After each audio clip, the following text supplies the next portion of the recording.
I never thought a Saturday night garage party would end with half the police department standing in my driveway. But that's exactly what happened. And it all started with one HOA Karen, a clipboard, and a phone call she would deeply regret making. Let me rewind. I live in a quiet, upper-middle-class American suburb, the kind of place with manicured lawns, matching mailboxes, and neighbors who wave but never really talk. You know the type.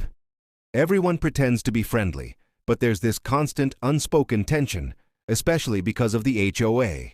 Our HOA is notorious. Rules for everything. What color your fence can be, how long your grass can be, what day you're allowed to wash your car, and at the center of it all was Linda. That wasn't her real name, but it might as well have been. Linda was the HOA president, mid-50s, platinum blonde bob, always dressed like she was about to speak to a manager. She walked around the neighborhood like she owned it, clipboard tucked under her arm, phone always in hand. Everyone avoided her, except me, because that Saturday was my brother's return party. My younger brother had just gotten back from deployment, 8 months overseas. No welcome home party, no big celebration, just family, close friends, music, food, and laughs in my garage. Nothing wild, no street blockage, no open flames, no underage drinking, just music playing at a reasonable volume, burgers on the grill, and about 20 people catching up. By 7:30 p.m. the sun was setting, the garage door was open, and the vibe was perfect. Until I saw Linda standing at the edge of my driveway, arms crossed, jaw clenched. That look. The one that says, I'm already mad and I'm just waiting for an excuse. I stepped out, beer in hand, smiling. Hey, Linda, I said casually. Everything okay? She didn't smile back. Do you have a permit for this gathering? She asked flatly. That's when I knew. This wasn't about noise. This was about control. A permit? I laughed, thinking she was joking. She wasn't. You're hosting a large gathering, she said, gesturing dramatically. That violates HOA bylaws unless approved 2 weeks in advance. I calmly explained it wasn't a public event, just friends and family, on my property, before quiet hours. She cut me off. I've already received multiple complaints. That was a lie. Everyone there lived at least 3 houses away, except her. My brother stepped beside me, still wearing his deployment jacket. Ma'am, he said politely, I just got home from overseas. This is my welcome party. For a brief moment I thought, surely she'll back off. She didn't. That's irrelevant, she snapped. Rules are rules. Then she pulled out her phone. I'm calling the police. The music stopped. Conversations went quiet. Everyone stared. I felt anger rise in my chest. Linda, I said slowly, there's no law being broken. She smirked. We'll see about that. And she pressed call. Right there, in front of everyone.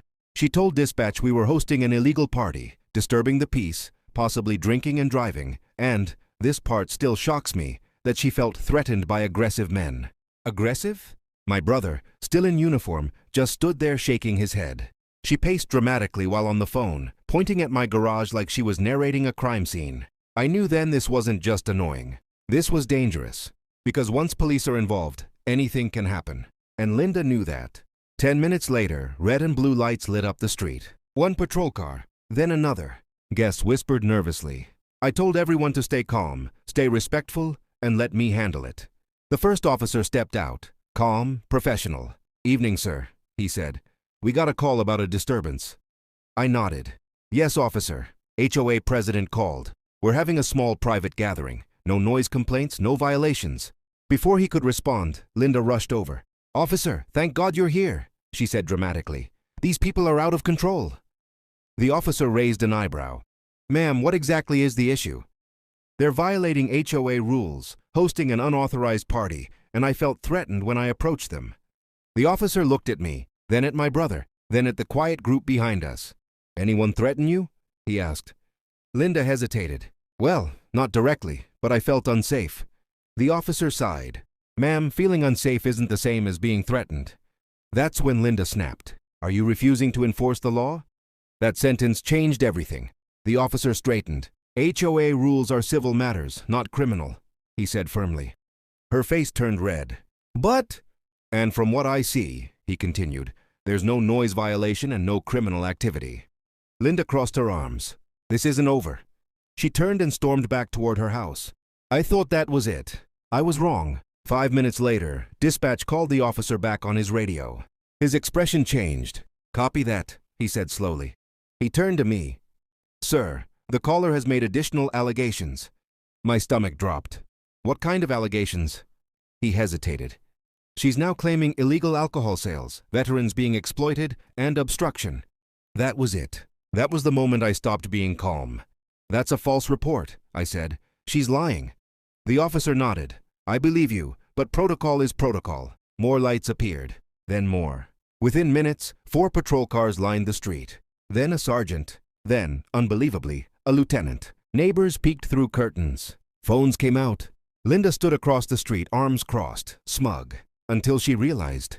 The officers weren't talking to me. They were talking to each other. Long discussions, radios buzzing, notes being taken. Then one officer walked straight toward Linda. Ma'am, he said, we need to talk. Her smile faded. About what?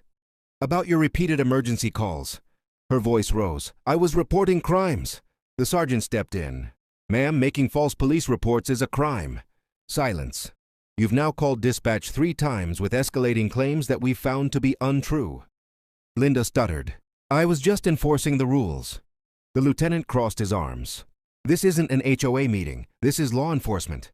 Then he dropped the line that made everyone gasp. Ma'am, you've officially met the entire precinct because you wouldn't stop calling. Linda was cited on the spot. False reporting, misuse of emergency services, harassment. Her HOA authority meant nothing now. Neighbors gathered openly, watching. One officer apologized to my brother. Welcome home, he said sincerely. Another shook my hand. Sorry your party got interrupted. Linda stood alone, pale, shaking. Her phone was confiscated temporarily. The lieutenant leaned in and said quietly but clearly, Any further calls tonight and you'll be arrested. She nodded, defeated. The officers left, slowly, respectfully. Music came back on. Burgers finished grilling. Laughter returned. But something else changed too. The following week, Linda resigned as HOA president. Complaints surfaced. History came out. She'd been abusing her power for years. And now, she barely leaves her house. As for us, that garage party became a neighborhood legend. Not because of the cops, but because entitlement finally met accountability. And won. So remember this. When someone calls the cops to feel powerful, sometimes they end up powerless. If you enjoyed this story, like, subscribe, and comment. Because trust me, HOA Karens always think they're untouchable. Until reality shows up with flashing lights.